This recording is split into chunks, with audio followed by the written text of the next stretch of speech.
ইলিশ মাছের মাথা দিয়ে টক বানাবার জন্য এখানে ইলিশ মাছের মাথা নিয়ে নিয়েছি। এখানে নুন আর হলুদ মাখিয়ে রেখে দিয়েছি। অপরদিকে এখানে কড়াতে সর্ষের তেল দিয়ে নিয়েছি।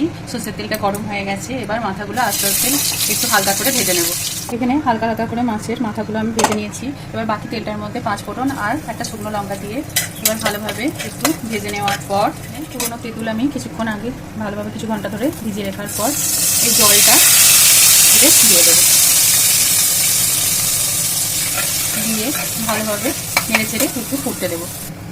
এবার এই তেঁতুলের জলটা ভালোভাবে ফুটে উঠলে এতে দিয়ে দেবো পরিমাণ মতো নুন আর দিয়ে দেবো পরিমাণ মতো চিনি। দিয়ে ভালোভাবে নেড়ে চেড়ে আমি মাছের মাথাগুলো এর মধ্যে দিয়ে দেবো। দিয়ে একটু ঘন করে ফুটিয়ে একটা কারি ভাব করে নেবো। ইলিশ মাছের মাথার টক আমার একদম রেডি। আমার রেসিপি যদি আপনাদের ভালো লেগে থাকে আমার চ্যানেলটিকে সাবস্ক্রাইব করবেন। ধন্যবাদ।